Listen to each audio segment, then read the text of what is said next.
All right. Well, thank you everybody for joining. Let's see, we definitely have a few new people today. So I think before we get too far along, we should do a quick round of introductions. I'll go ahead and start. My name is Alex Ferencic. I am the maintainer of Corundum. I'm a postdoctoral researcher at UC San Diego. For what we're doing here, we're working on data center networking and optical switching, and Corundum was originally developed to support that research, but it can be used for a lot of other stuff. So the goal of this meeting is to, make contact with other people that are using it and hopefully, build something, bigger and better. So let's see who wants to go next. Should we go in? We'll just go in the order that people are appearing in my Zoom window here. Ulrich, you're up next.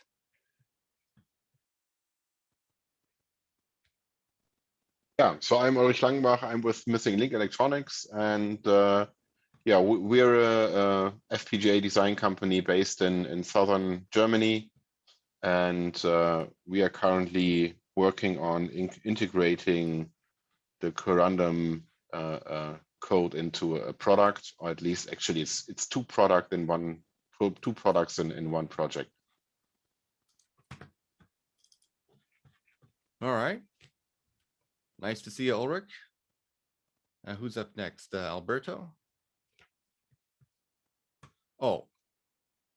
All right. Well, maybe we can come back to Alberto later. He says he's in a noisy environment. So he's a researcher with, what was it? The University of Fribourg. That's right. And they do a lot of work with databases and they want to use Corundum and potentially RDMA for a bunch of different experiments. So we'll see what comes out of that in the future, but I think we've done a little bit of benchmarking work relatively recently that may end up turning into a paper. We'll see about that. Anyway, let's see. Who's up next? Marco. Hi, I'm Marco, a PhD student at University of Rome Tor Vergata. Today I represent Axgrid. I'm the CTO at Axgrid, and basically what we do is support ABPF execution on FPGAs natively, and we are basically using Corundum as our reference data path for all the ultra scale plus boards that we use, which are basically Xilinx Albeos. And we had pretty much a lot of stuff going on Corundum, so I'm happy to share something like that in the further discussion. All right, thank you very much, Marco. Glad you could join us. Next up I have here is Rob. Hi, I'm Rob McGinnis. I am a postdoc at UC San Diego working directly with Alex on a project where we're trying to use Corundum inside of a testbed to implement optical circuit switching with TDMA networking or real-time switching, real-time optical switching, sorry. And yeah, so I'm hoping to work with the driver a bit more as we try to set up a bit more of a host networking stack for that. All right, thank you very much, Rob. And next up I have William. Hi, William here. I'm actually with a startup company called GenCore, just trying to listen in and learn a little bit more about Corundum. I looked at the designs, very impressed with the work, and hoping to get to know the project more. Thanks. Okay. All right, well, thank you very much, William. I'm glad you could join us. All right, next I have Angelo. Hi, I'm Angelo Trumello. I'm also a PhD student at University of Rome Tor Vergata, and I work as a network software engineer in Axgrid. So except for what Marco just said, I work in the network driver part of Corundum. So I'm mostly on the driver side. All right, Great. Thank you very much, Angelo. Glad you could join us. And last I have Gray. How do you Yeah, pronounce hi. that properly? Eh, Gray, Guy, right? It's with a hard G. Girai. G'day, Yes. okay. Yeah. So I'm working on a project to try to do traffic accounting using Corundum, so to get like flow information out. And I did a port to the XUP P3R card. That it's not sort of up to snuff yet, but hopefully it'll work. And now I'm looking at sort of the driver part, try to improve the performance on the driver because I'm not being able to get 100 gigabits receive. So I'm trying to see the receive path to see if I can make it a little faster. There's definitely work that needs to be done on the receive side. But I have Yeah. news for you. I just managed to acquire an XUPP3R myself, so I'm going to look at making a fully up-to-date port for that on the hardware side. So you can excellent. just make use of that. Right, And that great way it'll news. all be in the upstream repository. So, Okay. all right. Well, thank you very much, Gray, and glad you could join us. And last up, we have Alex Bedea. You want to introduce yourself real quick? Hi everyone, my name is Alex Bada, and I'm employed by Keysight, but I'm currently joining to observe out of personal interest and pretty much just observing from a distance. Okay, great. Thank you very much. Glad you could join us. All right, so I have a couple of kind of status update slides here I'm going to put up. I don't have like a hugely detailed presentation like I had last week. Let's see here. You give me a moment. There were a few points of discussion that I had, so I figured I would keep the presentation part a little bit short, so we can get to that sooner rather than later. Let's see. I want, which window do I want? I want that one. Okay, there we go. All right, so let's see. We got a few things on the agenda today. I guess, well, first up, I'm going to hand it over to Axbrid. They wanted to talk about what they've been doing for a few minutes. So, Marco, well, then after that, I get some status updates and then a couple of points of discussion. So, Marco, do you have slides or you just want to talk? I have slides. All right, cool. Let me go ahead and make sure. Let's see here. Okay. You should be able to present those now, I think. Okay, so I'm getting there. Yeah, and Apple, it crashes every time. All right. I guess they make halfway decent hardware, but their software is it's could use some work. Yeah, they're presenting the new MacBooks in 1 hour, so I hope they've done some much good stuff than the last time. So yeah, getting this presentation real quick. So we are Axbrid. We are a spin-off company from University of Rome Tor Vergata. And basically what we do is porting ABPF and especially XDP onto FPGAs. This is because ABPF allows running all these nice networking programs in the kernel without changing pretty much anything from the kernel. And basically we're targeting XDP, the Express Data Path, which is basically the lowest point in the ABPF stack at which we can intercept packets. But in general, on the software side, scaling to hundreds of gigabits, it's quite hard in terms of CPU resources. So this is why we thought, okay, it's a nice idea to port that onto an FPGA. So what we do is basically we have recreated the entire XDP infrastructure and ecosystem inside the FPGA. At the time we started this work, Corundum was not out yet. So we started the development onto NetFPGA Sumi, but we soon ported all of our designs to Corundum. So the solution is pretty scalable because we can mix and match HXDP core with other hardware accelerators that may be needed for other applications. So for example, we try to integrate some of our cores with AI accelerators, transcoding accelerators, and whatever.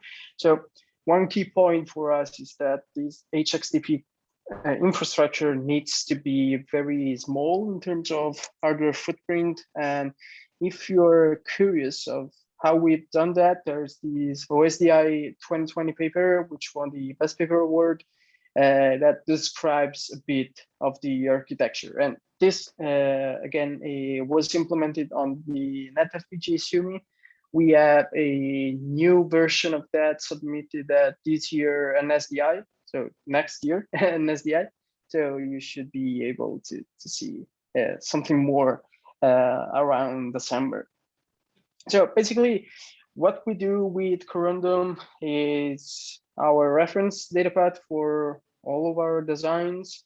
It required a bit of engineering to suit our needs, both on the hardware and software side, mostly on the hardware because we wanted to have the possibility to have a fast retransmission on the hardware directly to the TX pod. But in general, most of the efforts are dedicated to increase the car-to-us performance. So we have implemented IFXDP zero copy socket inside the driver, and we have implemented packet coalescing in the hardware. Okay, so in terms of performance, these are the drop performance with the stock driver setting the drop action onto IP tables. By implementing AFXDP, we are able to reach, let's say, almost 20 million per packets, but we didn't scale that much because we hit the PCI Express bottleneck.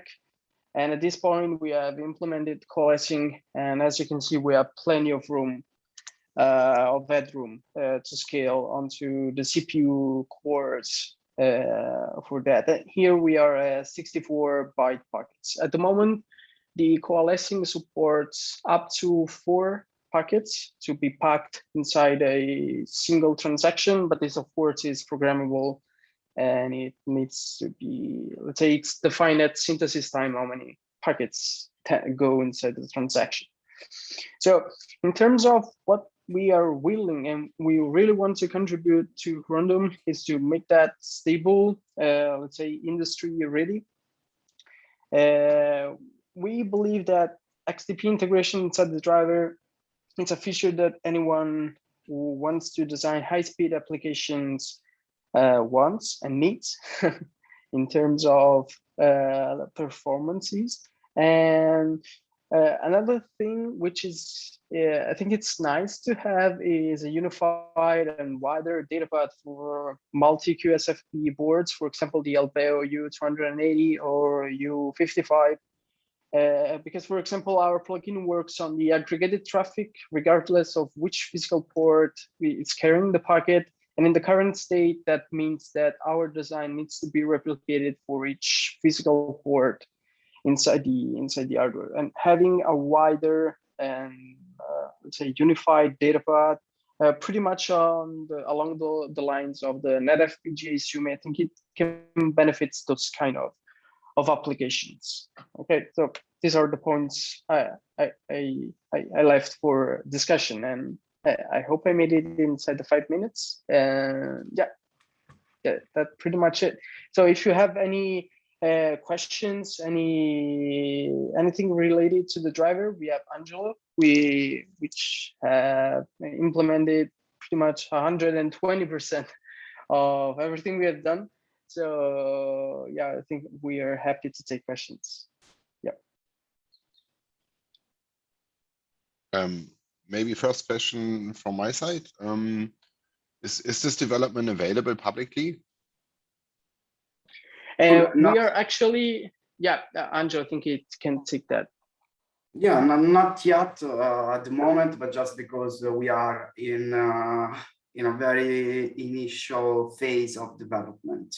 But anyway, for sure, it will be available and will be a feature of Corundum that now.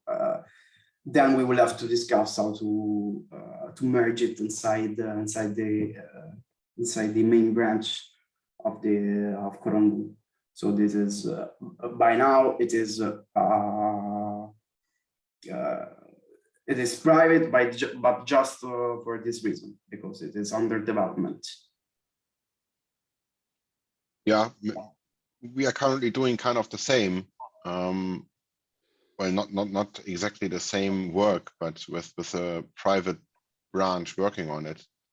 I guess at some point we need to coordinate it on this, because otherwise all of us have to redo the work for whatever changed in between or the other one has done. Okay, so you are also implementing AFXDP? No, but we are doing other things with the okay. driver. Okay, sorry, I missed that. Sorry. No problem.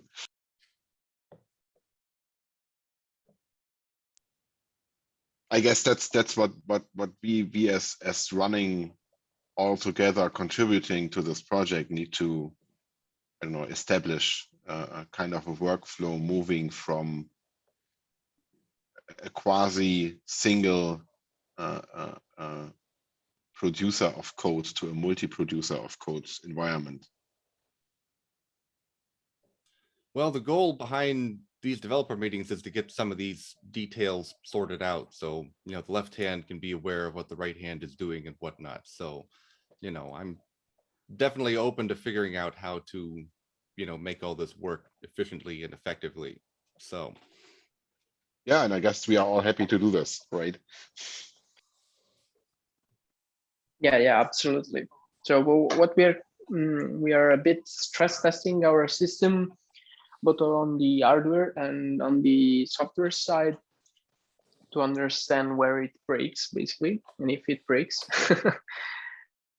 But yeah, for sure, it's something we are willing to discuss and coordinate with other people doing this kind of work on the hardware side. Yeah.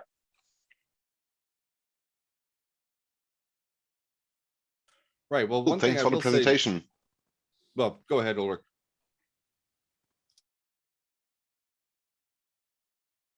Alex, sorry, I was just jumping in.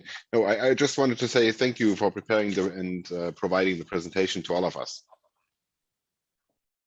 That it's a pleasure. We've been in contact with Alex since I think it was July, the first time we had a meeting to say, look, we are working on this thing. We wanted to make this presentation even earlier, but we've been caught up in some mess inside the company, dealing with some other details. Yeah, but we're happy we finally made to make this presentation. Yeah. Yeah, it's great to hear from you guys, though. Looks like you're doing some really cool stuff. Now, one thing I'll mention about the last point that you had on the slide about having kind of a unified data path across all the ports, that's something that I'm going to be implementing on my end as well. So at least to have all the ports on the same interface, unified into the same, internal data path going through the application module and whatnot. And that will come along with support for things like priority flow control. There's definitely quite a few details that need to be hammered out there. It might be worth having a separate discussion about, what other considerations there might be, because once you have multiple internal flows going over the same data path, then you got to worry about things like head-align blocking, right? If you get one flow for one of the ports that totally jams up the internal interface, then nothing else can send. So I've got some ideas for that. But, maybe you guys have some other ideas as well in terms of, how to alleviate that problem in terms of, some kind of internal flow control and, how that might be integrated in with your cores and whatnot. but yeah, that's something I'm going to be working on over the next couple of weeks, because we're going to be running on the main board that we're going to be running on in kind of the medium term are these let's see, they're Bitware 520 NMX FPGA boards with the Stratix 10 FPGAs and 4 QSFP28s. So we're going to be running those as probably 8 ports at 25 gigabits per second, something like that. And all of that will be aggregate. And we'll have to do some, application section type processing to make all that work. So if we have all that in one unified data path, that's going to be useful for us. So if the design of that is also going to be, useful for you guys, we should sit down and make sure that that's going to work. Yeah, absolutely. Perhaps I can put together some slides on that for the next meeting. Maybe once I've done a little bit of work on some of the infrastructure for making the shared data path work. Does anybody else have any questions for the folks at Axbrid?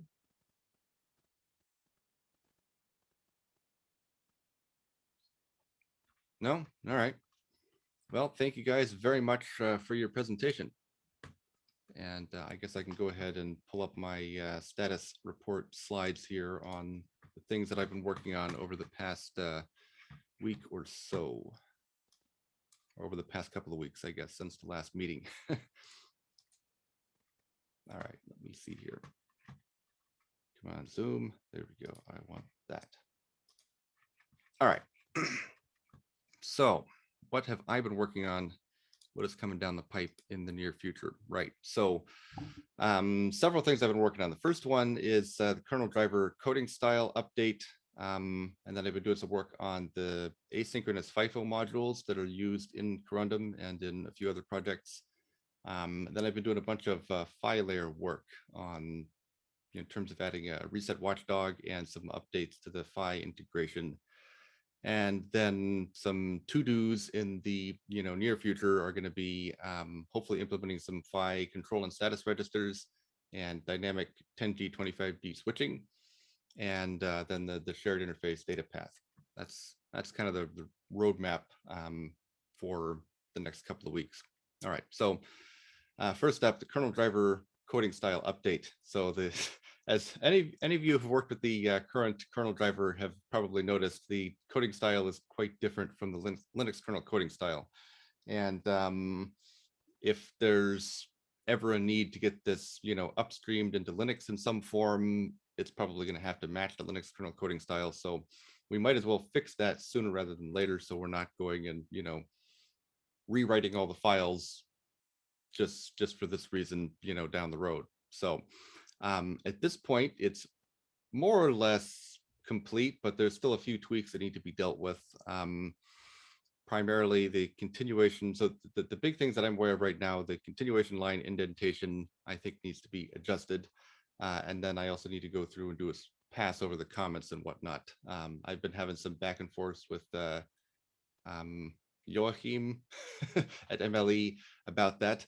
And hopefully we'll get that all sorted out relatively soon. So yeah, the one thing about the continuation line indentation is that Linux kernel coding style is to use tabs for everything, which, that's fine.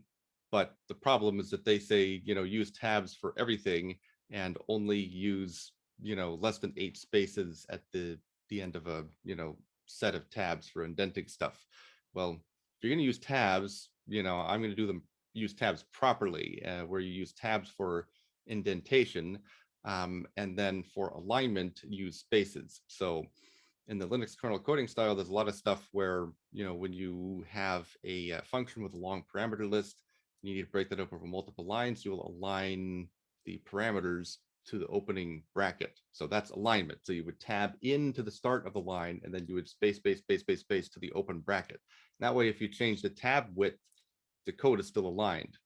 But the checkpatch.pl script in the Linux kernel complains bitterly when you have, more than 8 spaces. So I'm considering kind of departing from how it seems like a lot of kernel code is written, and but instead of aligning to the brace, just indent with 2 tabs. And then I'm not using any spaces at all for indentation, and checkpatch.pl will be happy with that.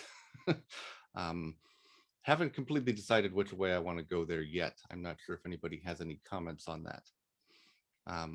But yeah, so that's one thing that I've been working on. We can save all the discussion until the discussion section at the end, unless somebody has a pressing question. So yeah, that's one thing I've been working on. The next thing is the asynchronous Fifos in my AXI stream library that I use in a number of places.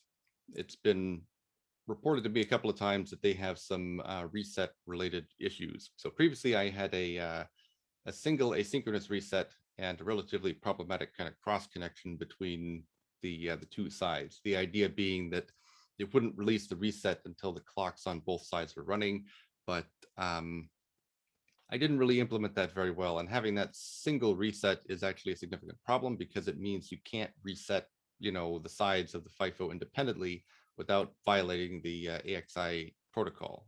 So what I ended up doing is adding a second reset. So each side of the FIFO has its own dedicated reset. And as a result, you can independently reset both the source side and the sync side of the FIFO.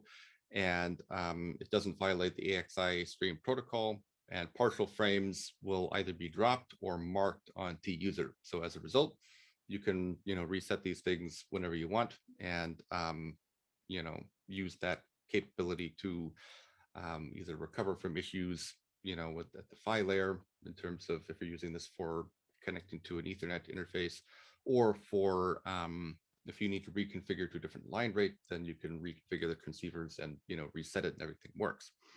So the upshot of this is this has now been integrated into Corundum, and we can now reset the Mac 5 series stuff independent of PCI Express. So this is done. I need to update the receive engine to drop packets if the T-user field is set.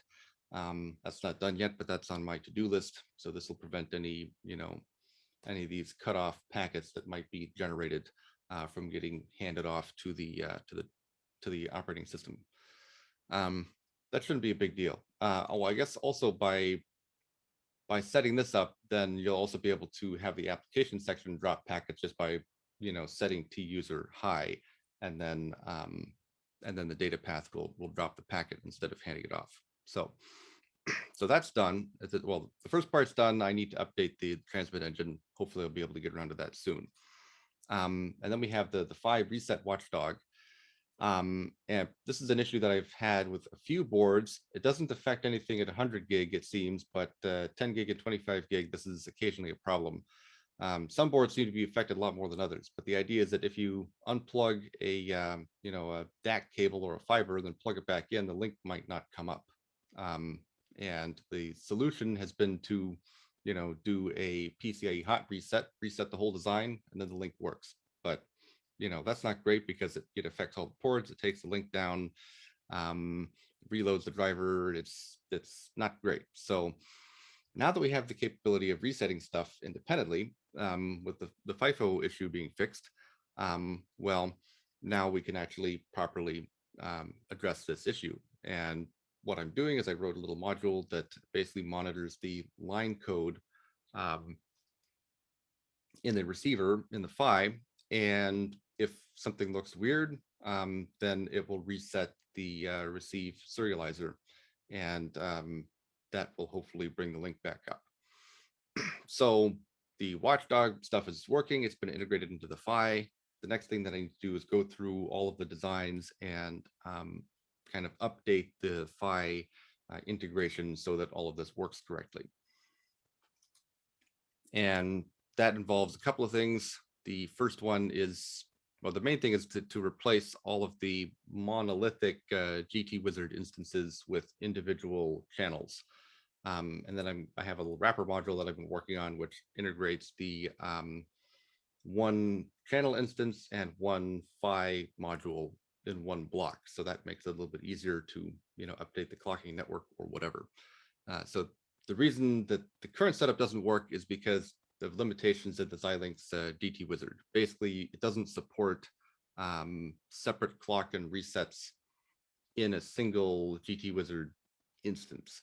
All the resets are cross-connected, or it doesn't handle resets at all. You got to do the resets manually. Same thing with clocks. Either all the clocks are cross-connected, or you have to handle the clocks, manually. So previously I did the clocks manually and left the resets alone. But now when you reset one channel, it resets all the channels, which is not great. So I have this working on a couple designs. I need to, make this update across all of them so that everything works. And this will also allow the channels to run and reset independently. And it's also less replication for maintenance. So this one should also be a step towards getting, runtime switching between different line rates and potentially other transceiver settings, to make that a possibility. So this is something that I'm working on right now. Hopefully I'll be done with that later this week. Right, so next is to implement some PHY control and status registers. Right now, the driver doesn't really have any visibility or control over the Ethernet PHYs. And for the 10G and 25G stuff, there really haven't been,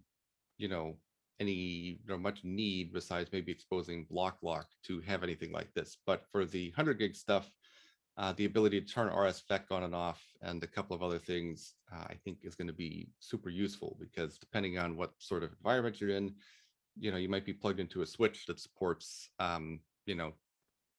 RSFEC or not, and you need to make sure the settings match. So previously you have to go edit the HDL and rebuild stuff, but it's 1 bit going into the CMAC. So if we can just expose that to the driver, that makes stuff a lot simpler.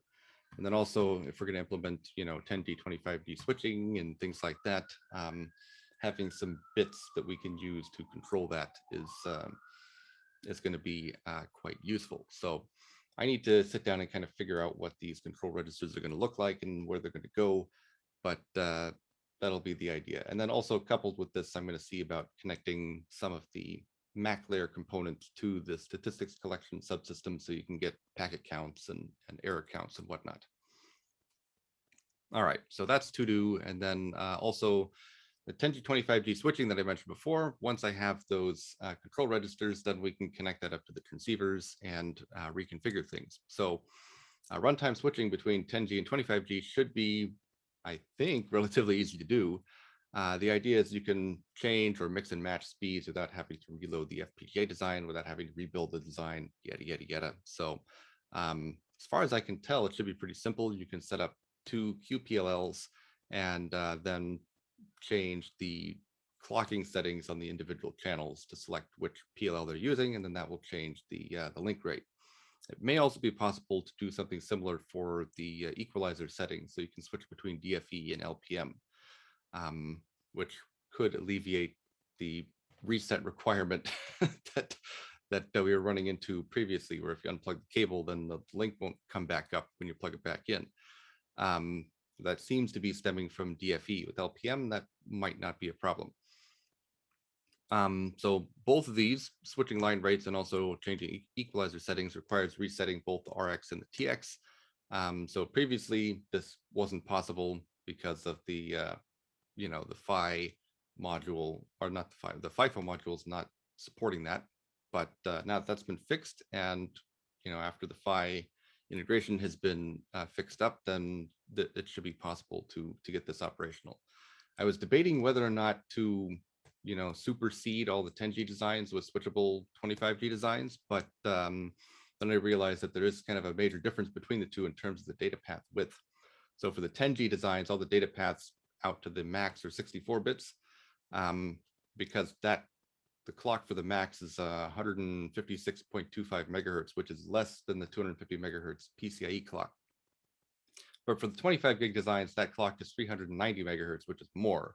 So you got to jump up to 128 bits per MAC, which means the data path internally is twice the width. So if you need the narrower data path for some reason and you don't need 25 gig, then having that the 10 gig design variant is going to be potentially useful in certain cases.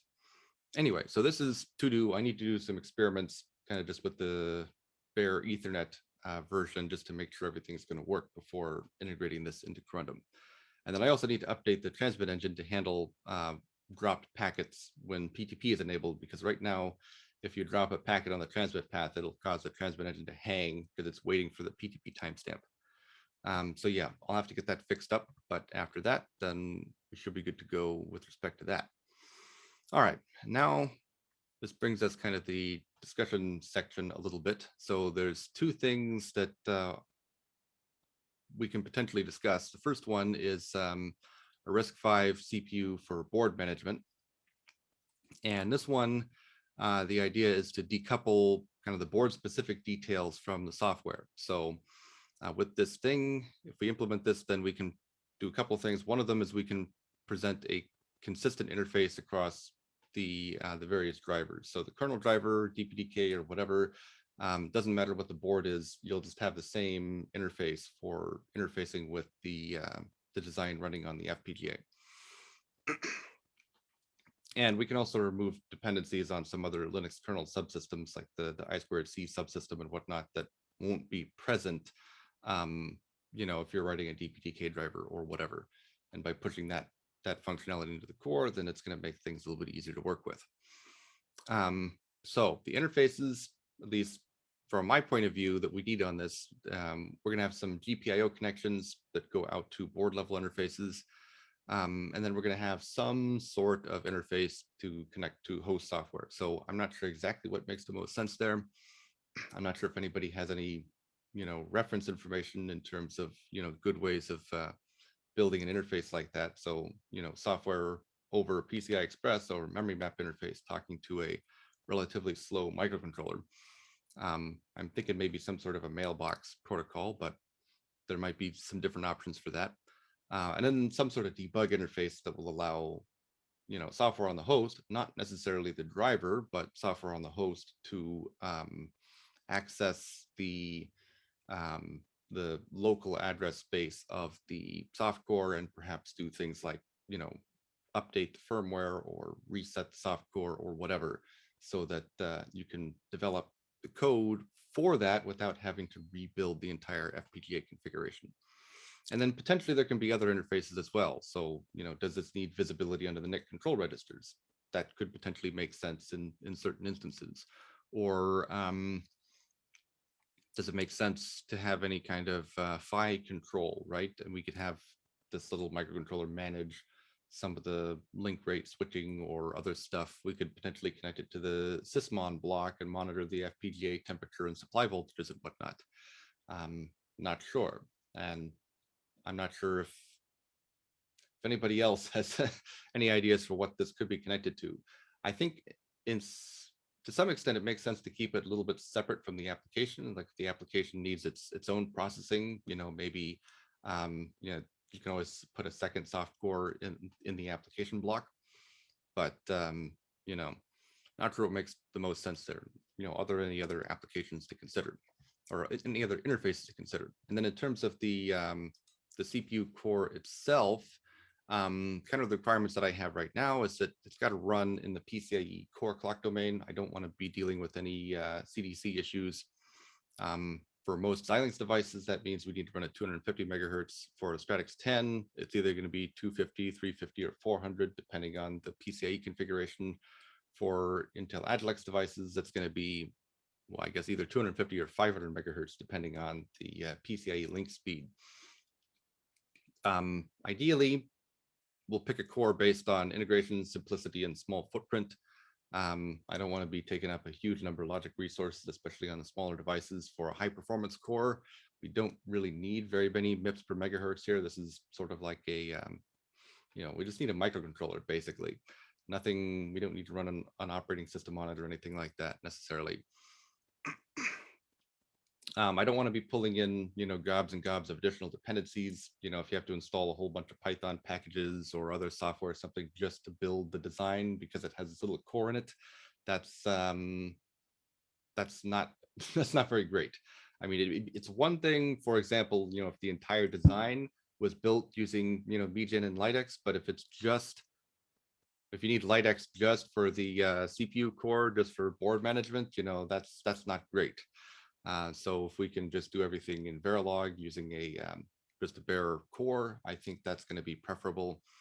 And then there's also a question of, how to integrate some of the other things like, debugging and firmware loading and whatnot. If you have to write, a couple little simple user space tools for doing that and make everything nicely integrated, I think that's going to be preferable to try and to duct tape a bunch of existing solutions together that maybe don't work as nicely as just writing something simple and custom. And then also I'm thinking about favoring kind of bit banging over hard IO interfaces. So for things like I2C, you can bit bang that UART. Maybe you need a hard UART because that's more timing critical. Currently, I'm thinking about either VexRisk5 or PicoRV32. With VexRisk5, we could just generate a core with a reasonable configuration and toss that in the repository. With PicoRV32, it's all Verilog. You can parameterize it with module parameters, which is, right now, that's kind of how the design is set up.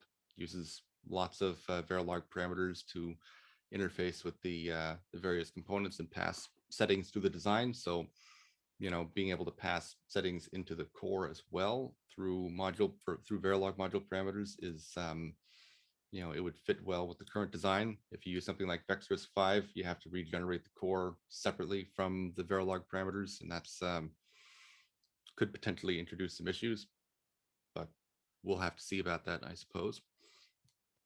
I'm not sure if the folks from MLE or anyone else has any opinions on the core. At this point, I'd like to kind of open it up to discussion.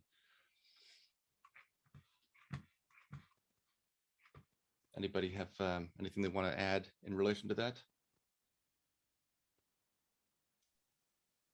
Well, I think the requirement, which actually makes sense to run the core in the PCI Express clock domain, really restricts the number of cores available, because a lot of those are not running with about 300 to 400 megahertz. At least we didn't find any numbers on this. Maybe that is related because due to the platforms they used, so they were rather small FPGAs with older fabric. But yeah. Yeah, that's a good point. I think there's a lot of stuff that people are doing on like the lattice parts, especially with the open source tool chain and whatnot, and they're hitting just a few megahertz, which is fine for I think some of those parts. They're small and they're slow, and I think a lot of the stuff they're also optimizing just for raw performance. So if you can get more instructions per second total at a lower clock frequency, that's preferable for the design of some of these cores versus just running at a higher core clock frequency. But I mean, if you want something running at a if you want to use a different core and run it at a lower speed, put that in the application section or something, that's always an option that you have. It's just for the board management stuff that that I think is going to make the most sense here. Avoiding clock domain crossing is something that I'm trying to do, but I guess potentially that could be, if there's a compelling reason, potentially that requirement could be loosened a bit. I mean, the big thing is I want the footprint to be small, and the MIPS per megahertz figure is not particularly important. So, I'm not going to put something with, a 10-stage pipeline or something that's going to take up a huge amount of logic resources. If it's just for, sending a few operations over I2C when you load the driver, and then after that, it's just sitting idle. So.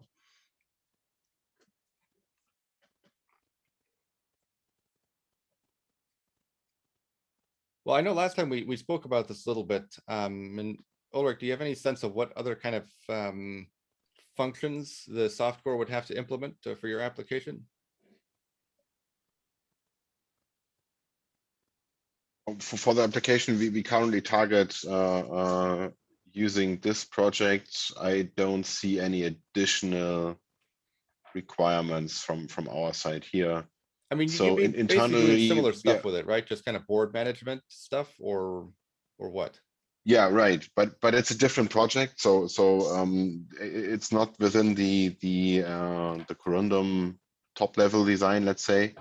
So okay. Our clock speeds are less. So we are running at top of 200 megahertz currently. And I guess even if we would need to introduce some CDC that wouldn't be too bad for us. I would just go with a multi-cycle approach. Yeah, but yeah, I think it makes sense for this project to keep this clock domain requirement. In the end, the interfaces are kind of the same. A little I2C, the UART, and yeah, that's what we do. So we do some clock configuration on boards, maybe reading out the I2C from SFP plus modules or QSFP plus modules. Yeah, Well, I guess that's kind of the same. So clock configuration, that's one potential reason to drop the clock domain crossing requirement, right? Because if the softcore has to configure the board clocking so that the FPGA design works properly, then maybe it makes more sense to kind of split that, so you can start the core up first and have it configure the clocks, and then let the FPGA design start up afterwards. Yeah, it totally makes sense to run it from on a clock that's always there. Right. I mean, I guess the PCIe clock is perhaps a little bit separate from some of the other clocks. Like on some of these boards, the PCIe clock, that'll come up independently of whatever else is on the board, but then you might need to configure clocking for like the Ethernet interfaces or whatever, the serializers. But I guess it depends on the system that you're running in. So you said this is not going to be running along with the Corundum code for your application, right? This is something totally separate. Okay. Would Yes. this have a So connection we to are a host currently over PCI Express, or is it totally isolated?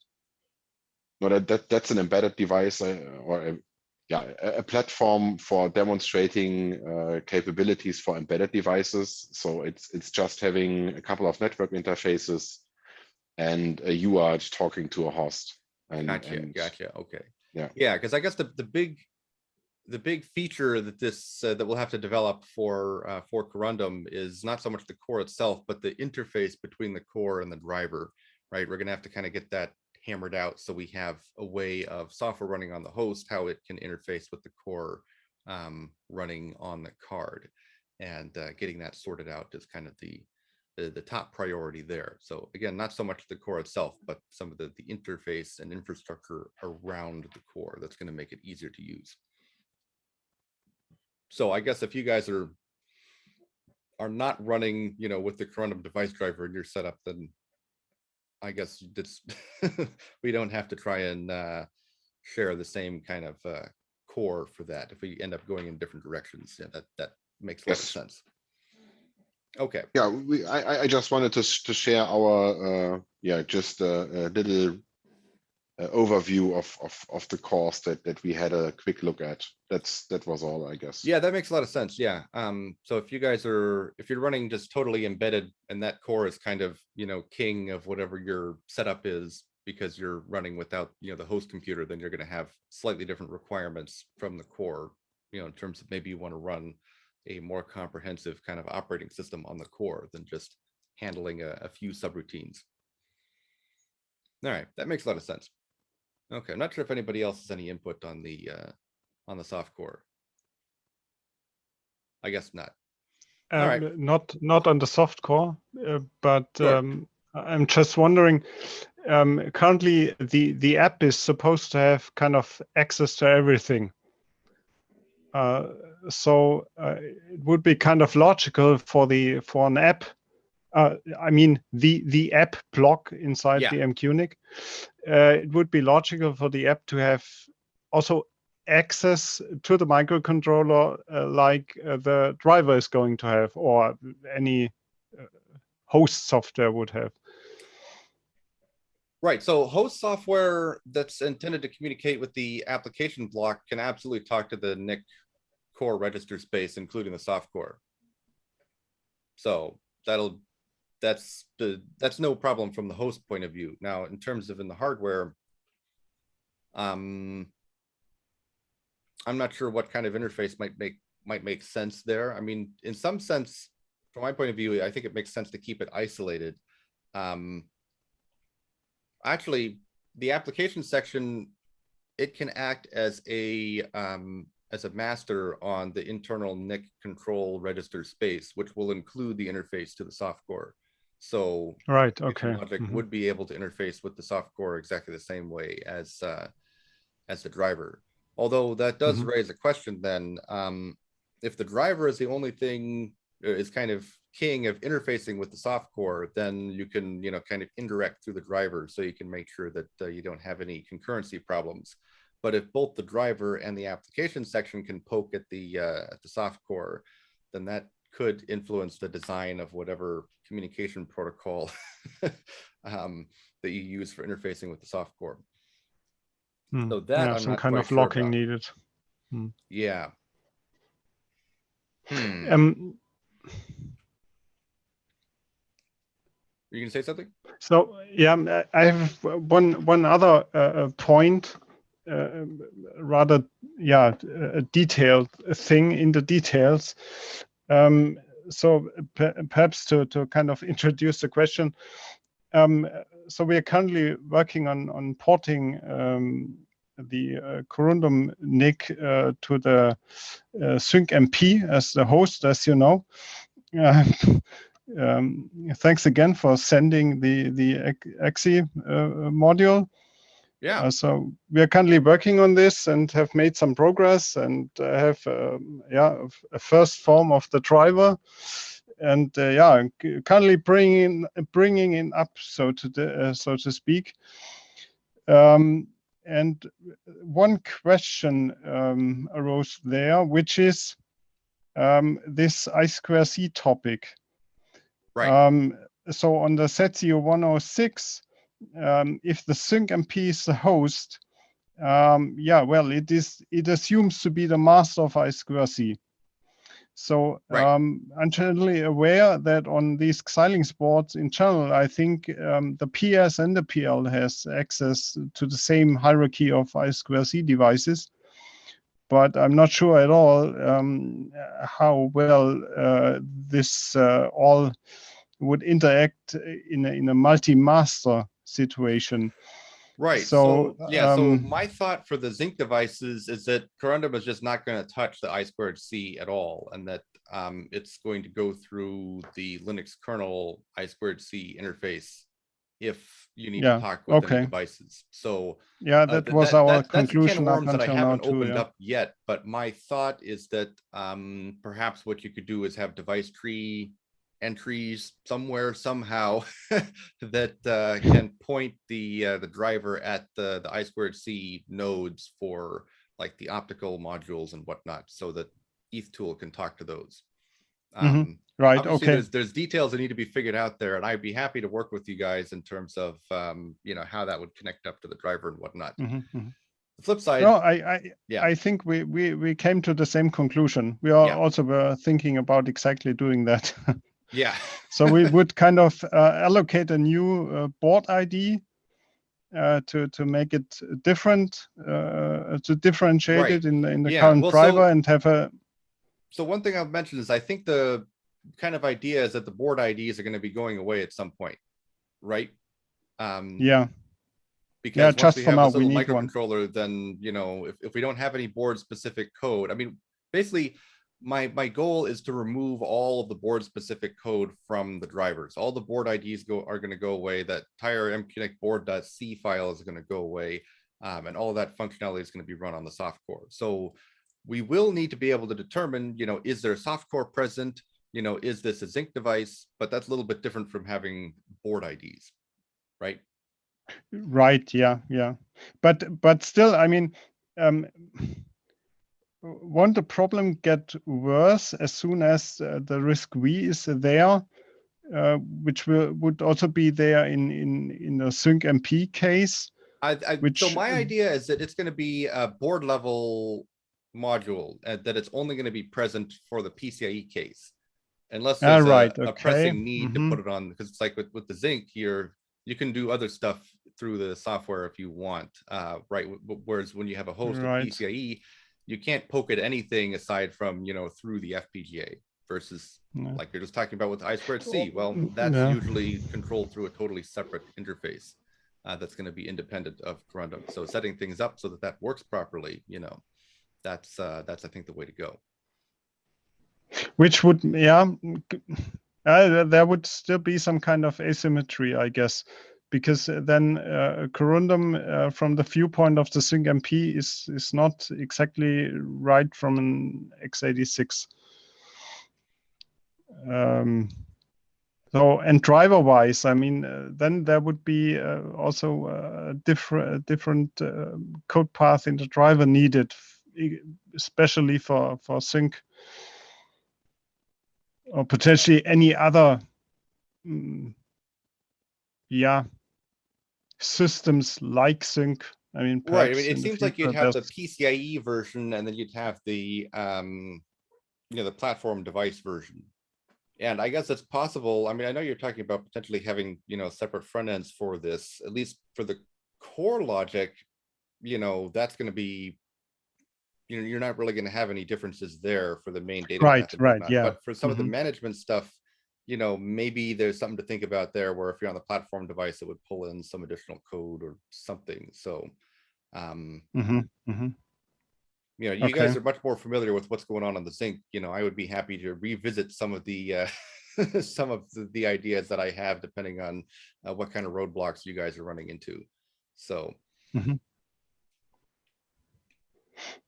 Yeah, okay. So we will keep that in mind and go in that direction with our porting effort. sure. And also, I mean, you guys are more than welcome to hop on, Slack and ask me questions or send me emails or whatever, instead of saving everything for the developer meeting. So nothing wrong with Right, that. sure, It's yeah. certainly nice to have everybody, listening in. There's probably other people that are getting some value out of this discussion, but Mhm. We can certainly close the loop to much faster than once every 2 weeks. Right, yeah. All right. So I also have the application kernel module interface to talk about. Does anybody have any other points to make about the RISC-V CPUs for the board level management? Doesn't seem like it. All right, cool. So let's move on to my last slide here, which is the application kernel module interface. So I think I've discussed this previously, where there's like a couple of different methods for interfacing between the application logic on the FPGA and software running on the host. So it's kind of a couple different categories for this in terms of how much functionality you need on the software side, what kind of interfaces you need. And I think probably one of the most useful ones is to provide some ability to attach extension kernel modules that are maintained separately from the core kernel module.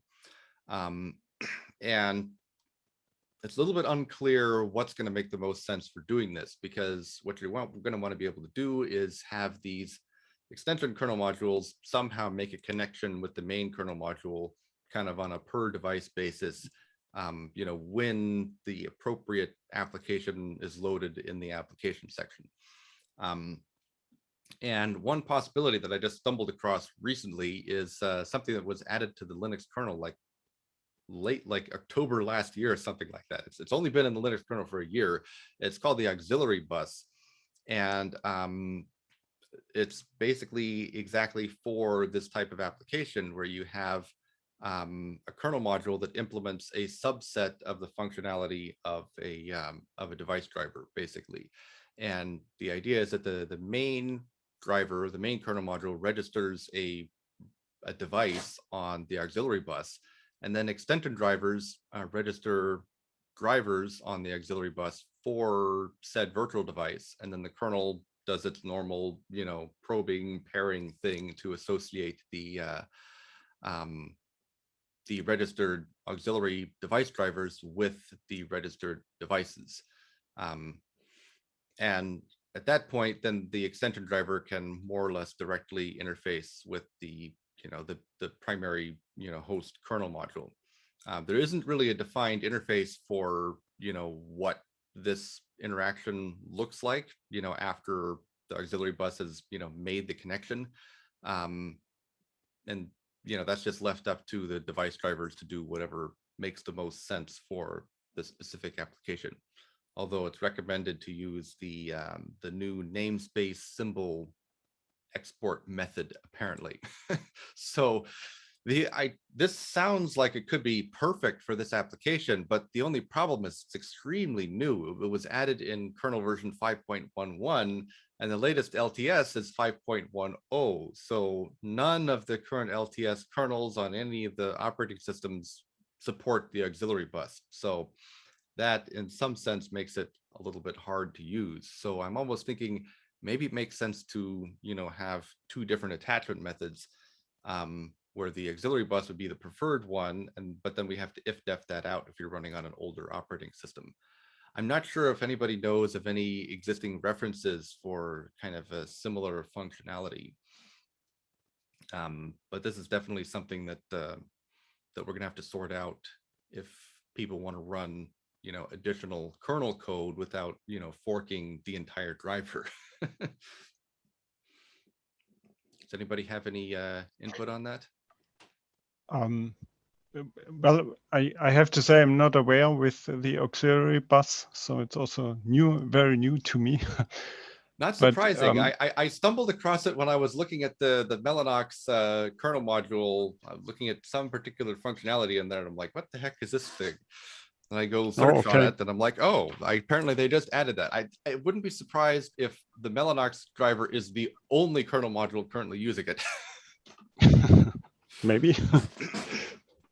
Yeah, I'm wondering what kind of the special purposes, because the thing you are describing here, it sounds like it's the basic functionality of the Linux driver framework itself. Right. Yeah. The opening up a bus and matching devices against drivers. I mean, that's generic functionality, which is always there, and you can always open such a custom bus, I think. So I guess this auxiliary bus thing must be something, with a lot of helpers thrown into the mix to make it easier to set up such a new bus. Interesting. Okay. I didn't realize you could do that. I thought you were a little bit more restricted in terms of the existing ones, but I guess that makes sense that you could relatively easily add your own bus. Yeah, I mean, I'm not super familiar with how the Linux kernel works kind of at this level. So in the beginning, when they introduced this driver model in Linux, I guess there was the discussion or even the policy to say, when you need to add a new device which is not attached to something familiar like PCI or USB or any of these buses, then you should actually open a new bus. And this platform device thing, as far as I understood, was never meant to be the thing it is now, which is just carrying all the devices which do not fit into PCI or something else. So in the beginning, I think that's what I understood. The intention was open up a bus yourself if you need a bus. So I think this functionality is still there, this generic functionality. Okay, that makes sense. So it's maybe similar to like the MISC device, which is just kind of a wrapper around a character device that makes it a little bit easier to use. So the auxiliary bus could be kind of a wrapper around the generic bus infrastructure. Interesting. I mean, the MISC device is really something really, really old. Okay, well, I mean. So one thought is if this is already supported by the generic kernel, maybe for all the kernels, there could be a shim kernel module that just implements the auxiliary bus if it doesn't need any specific hooks in the monolith. Right. I mean, it would just be a kernel module that exposes the new APIs, that the functions that other modules could call, and then MQNIC could just be unmodified, and so would the consumers. In theory. Okay, that's an interesting idea. I'm not sure. I guess we'll have to see how feasible that is, but that could make a lot of sense, perhaps. I mean, I guess. I was looking at one commit that says introduce auxiliary bus, and I don't see it touching any core kernel functionality, just the auxiliary bus files and the make file. So maybe that can be packaged as a module. That's an interesting thought. Well, I mean, the other possibility is that we could just, register a new bus inside of the Corundum device driver, but maybe it makes sense to, yeah. Yeah, I think, I mean, if this is in the kernel, then it absolutely makes sense to follow this path. I mean, it's kind of just a question of time. Right.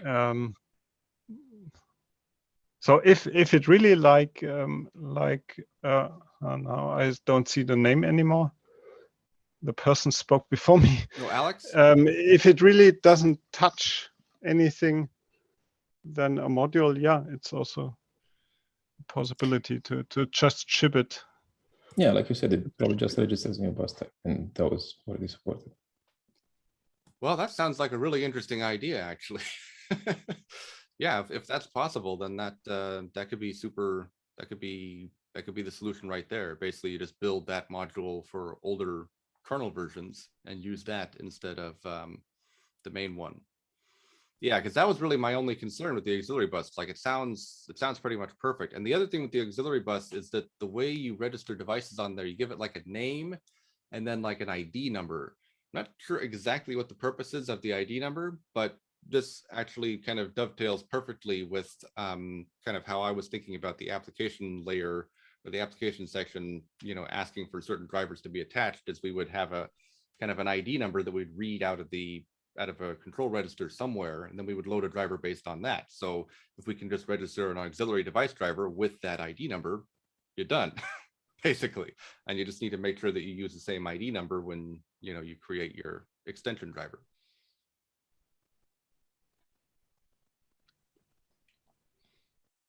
All right, well, that's super useful information. If it's possible to just package up the auxiliary device code as a kernel module, then we can just use that and well, potentially have to add a bunch of if-defs so that works on older kernels, but one step at a time. All right, does anybody else have any other points of discussion? Let me go ahead and shut my slides down here. Looks like we're at time, and a couple people had to clear out of here. I mean, I don't have any conflicts for a while. If people want to discuss other things, we could certainly do that, or we can sign off until the next time around.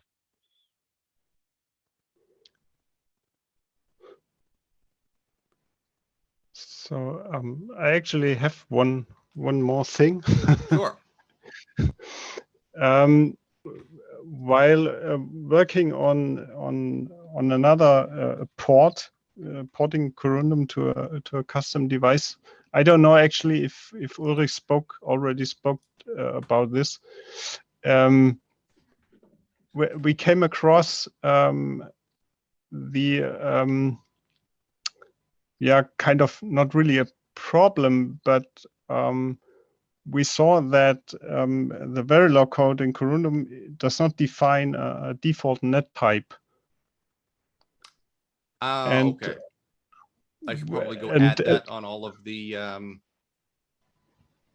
Yeah, so our suggestion would be, because in our experience, this avoids typical Verilog errors, because Verilog compilers do not check so much. You think that I should just go add that to all the files to catch any possible problems? Right, and what I would like to say is we have a patch available, and if it's okay, we would kind of send it in as a pull request. So I just wanted to kind of announce that or ask if this is okay.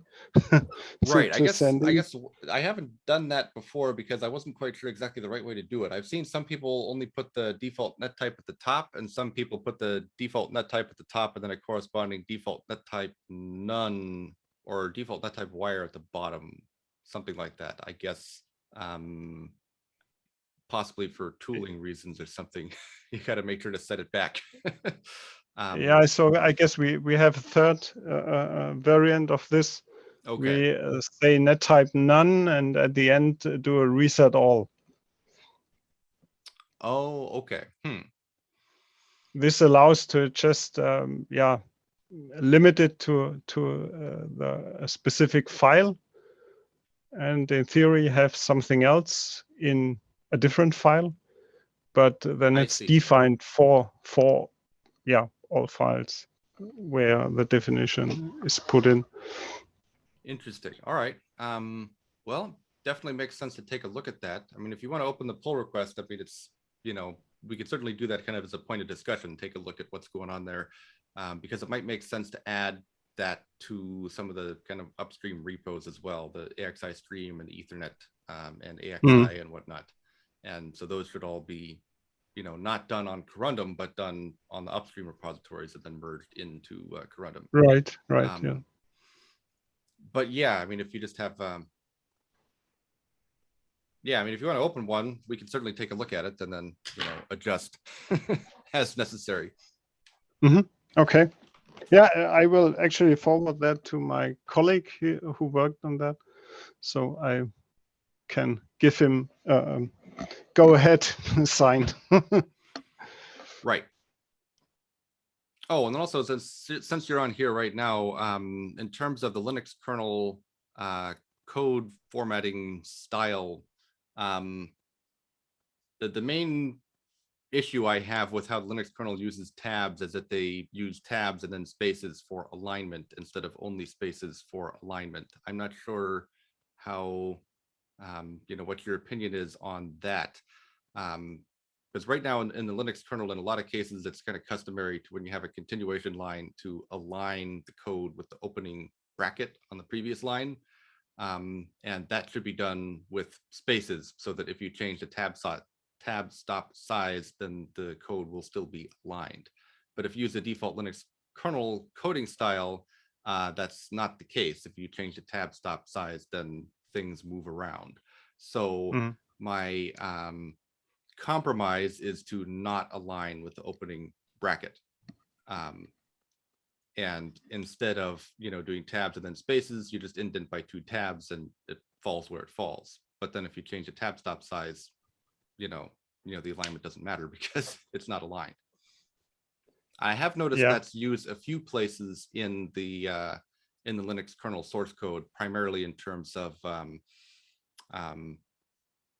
definitions and whatnot, where you have a long return type and a long method name to where when you wrap it, you're going to be like most of the way down the line anyway.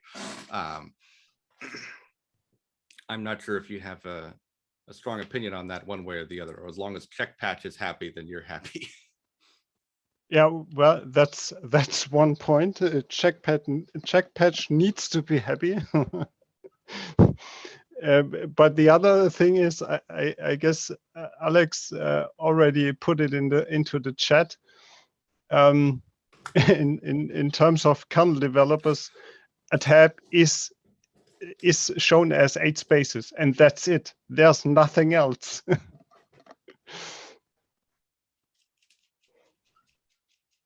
I guess that's historically how the kernel is developed, and this definition has been made. So I always say if somebody uses 4 spaces for tab, then well, that's, as Alex put into the chat, that's not supported. Well, at least for kernel code, right? Or do you use that coding style for all of the C code that you write? I preferably use it for all the C code I write, yes. Right, because the main argument that I've heard between tabs and spaces is that, you can adjust the size of tabs depending on, your viewing habits. Now, for the kernel, they want you to set it to 8, and all the line lengths and whatnot are assuming the tabs are 8. But if you're developing and you want to set it to a different size, then, you can do that. Just make sure you set it to 8 and check all the line lengths before you commit the code. I mean, yeah, I guess that comes down to preference, and different people have different preferences. But yeah, for the kernel, it's like it is, and the way is unsupported if you don't use 8 for the width of the tab. It's kind of as simple as that. I guess there's no real. I mean, I guess there have been much discussion about that in the kernel development community, but yeah, that's the rule. Right. It's just, I guess maybe the question is not so much about the tab size so much as when you have a continuation line, how important is it to align it with the opening bracket on the previous line? It seems to be customary. There's a lot of code that's written that way, but it also doesn't seem to appear in the Linux kernel coding style guidelines either. I took a look at that. Right, I didn't see anything explicitly about that. That's correct. And I guess these two styles are kind of equally valid. That's my impression. Okay. Either aligning with tabs as far as possible and then go spaces, or do the how do they call it? Substantially indent it to the right or something like that. Right. So essentially, just to make sure it doesn't look like a normal thing. Yeah. Well, so I guess one problem with the aligning is that sometimes that ends up being 8 spaces or 1 tab worth of alignment. I think that's pretty common with like the some of the driver information messages or something. The method name is 7 characters plus an open parenthesis. Well, now you're at 8. So the continuation line is indented by the exact same as just a normal indent, even though it's a continuation line. So in that case, indenting by 2 tabs would be less ambiguous than aligning with the open bracket. Mm-hmm. Okay. Well, so if you don't have a strong preference aligning versus not aligning, then maybe I'll switch all the code to 2 tabs for all the continuation lines. And then that should make check patch quite happy, because that'll remove all those leading spaces. Yeah. And again, I would say check patch is the guard we have to pass here. I mean, it's not really my opinion here. Right. I mean, I guess the output of check patch, it doesn't need to be like 0, but you have to look at every single, port and make sure that you can justify it somehow. Yeah. Okay. All right. Well, I wasn't aware of that tool until you mentioned it. As I said, I am very new to kernel development, so I'll be running that on my end and make sure that it's happy with all the files. So. Mm-hmm. Yeah, I mean, so perhaps you then now saw in the documentation directory there are a lot of other pieces of information regarding then also submitting a patch, how to do it, what not to do, or the difficulties there are with email clients which kind of destroy the attachment. A lot of rules are put down there. So I guess before actually submitting something, it makes sense to go through all these. Right. Well, I mean, I think it's going to be a long time before we're considering submitting anything. There's definitely a lot of changes that are going to have to be made, by before anything like that's, an option on the table.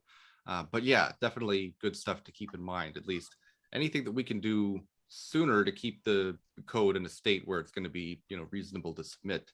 And it talks about actually, formatting the final patch. Well, that's a problem for a different day. But yeah, because at some point, once things are significantly more stable and the interfaces for the application modules and whatnot have all been, relatively defined and hammered out, then it might make sense to actually try to get something upstreamed potentially. But until right now, it's nice because I can make a change to the Verilog to totally change the driver interface and change the driver. And as long as you're using the Verilog and the driver from the same Git revision, everything works. And I'm going to continue developing that way until we get kind of a minimum set of functionality, kind of finalized, and potentially come up with a way to version the kernel interface, or the device interface to the kernel. And once we get that sorted out, then it would make sense to actually start attaching version numbers to stuff and potentially look at maybe getting things upstreamed. I don't know. But I mean, the flip side, for FPGA applications, in some sense, you maybe don't want to upstream stuff, because then you can edit the code on the FPGA, and you can edit the driver just to make it do exactly what you want. Although, well, I mean, even if the kernel is integrated into the module is integrated into the upstream kernel, then you can still do this. You can still swap it out. Yeah, you can always blacklist it. No, not even that. I mean, if you use the normal module install target, it will install the module into a subdirectory called extras, which will automatically overwrite the module which is included into the kernel itself. Okay. Oh, so Alex said Alex B just posted something in the Slack, it looks like, about something about the auxiliary device. What were you saying? Yeah, posting for posterity. So one thing that's in the patch that's probably unlikely to work if you just compile it as a module is modular support. So I suppose that's used for the main driver could say any auxiliary drivers for this device, you can go ahead and load yourself now. And that has metadata in the KO objects that's added by that patch, I think. Right. I guess you can just make sure in that case you insmod everything. Yeah. So for that one, you can work it around that way. So it's an incentive to upgrade the kernel. Well, right. More automation. But I mean, if it is possible to use auxiliary bus even with an old kernel, then I think that's definitely going to be a big plus in terms of trying to make that work. Because if we can use it for either new kernels directly or old kernels with an additional kernel module or something, that sounds like it could be super useful. Anyway, what were we talking about now that we've derailed the discussion a little bit? Win. Yeah, about overriding what's in the kernel itself. Right. So this is really not a problem. I mean, this is the basic functionality to update modules which are included into the kernel with new ones. So this functionality is regularly used, I would say. I guess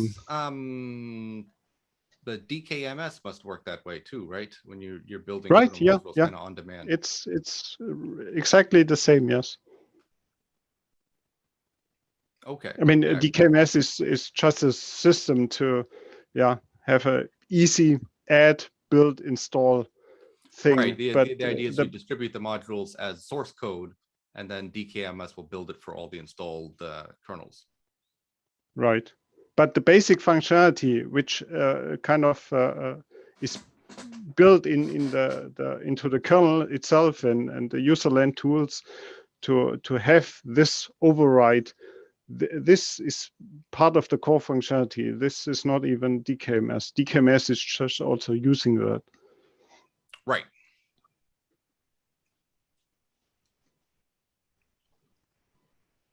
All right. What might be a little bit of an effort is to support both options. To have in kernel. Yeah, I mean, if you look at other projects, something from the distant past, so to speak, and I'm still using it. The old M modular ISDN telephone, old style telephone code for the Linux kernel is a lot is upstream, but not all. and there has always been a project, a little project, which keeps a modified version or more up to date than upstream in a separate repository. And of course, they have to do some. Yeah, there's an effort, difficulties, and scripting code which allows to kind of manage both in parallel, to be able to upstream things, but still have a custom repo with just a module and building as an external module.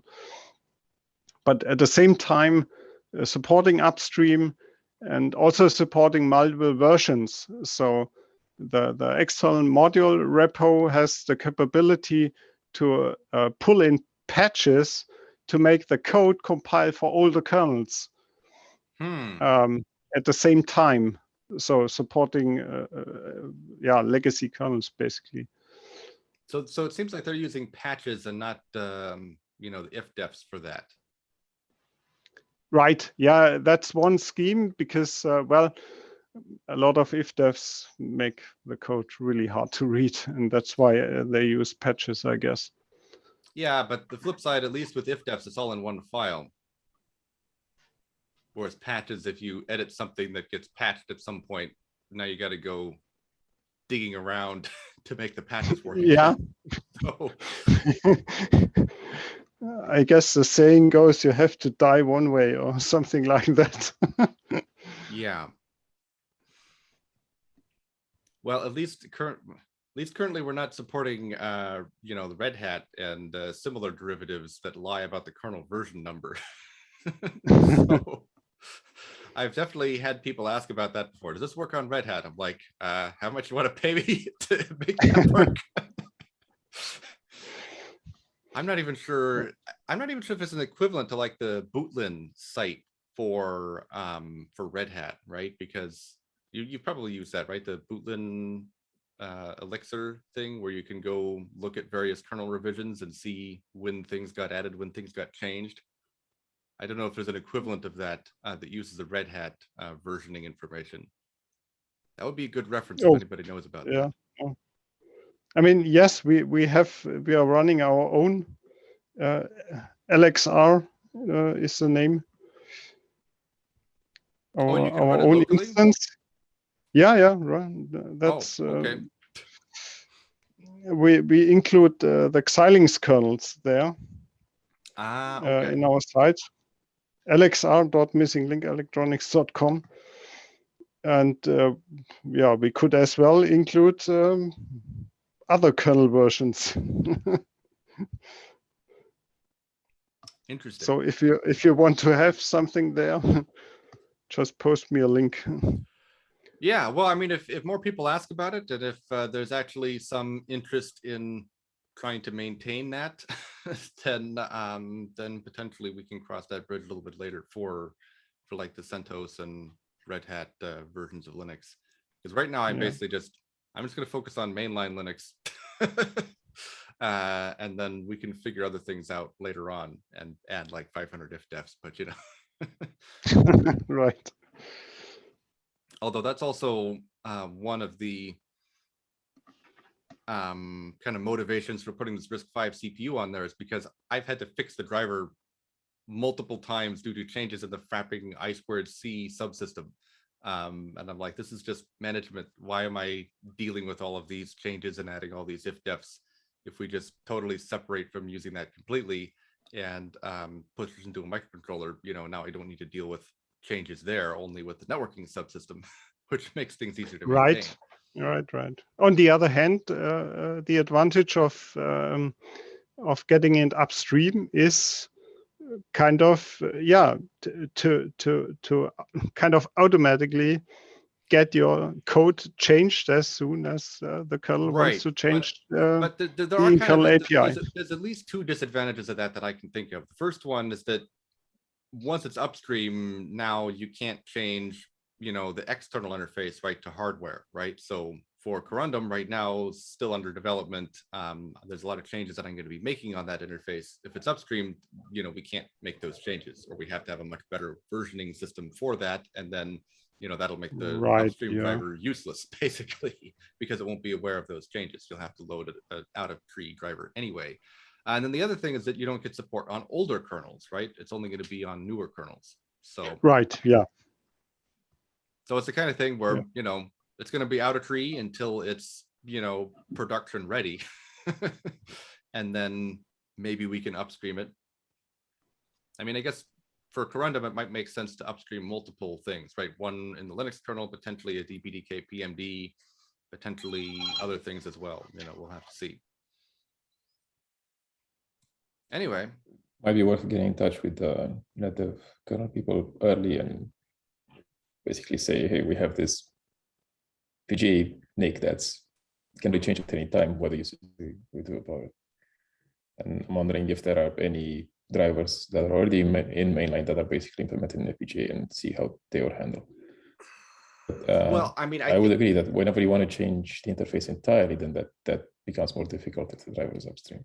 Right. I mean, it's like there are certain things that I'm planning on, implementing, certain changes that I'm planning on making. And I think once all of that's done, then the kernel interface is going to be, much more stable, and there aren't going to be any major changes that, that I'm going to want to make to that. And we can also try to implement some sort of a versioning scheme such that if we do need to make a change, then we can do it without causing lots of crashes and data corruption and things like that. Right. So if the interface is incompatible, there's that PCI revision field, I think, which can be used to match a driver. So we could potentially just match an entirely different driver source to the PGA version. Right. Yeah. Well, I guess the other thing is that if you're going to get something updated, then we also need a proper PCIe vendor product ID from somewhere. So we'll have to cross that bridge at some point as well. Hopefully maybe we'll find funding somewhere to, purchase one of those ourselves, set up a Corundum LLC or something that can own the vendor ID. That I think would be pretty ideal, but I don't know. We'll see about that. That's a problem for a different day. It's pretty easy to change a couple of IDs.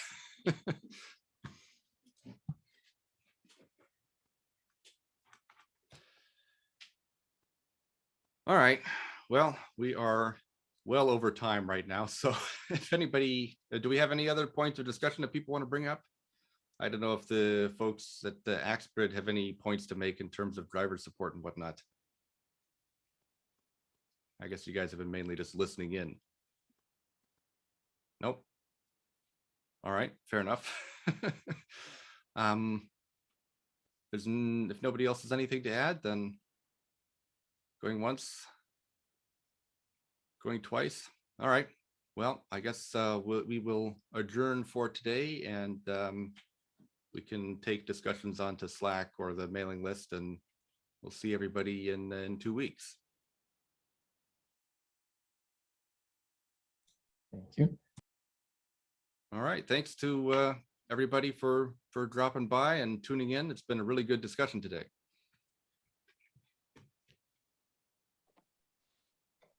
Thanks. Bye. Bye, Alex. Thanks. Bye all. Bye. Thanks. Bye.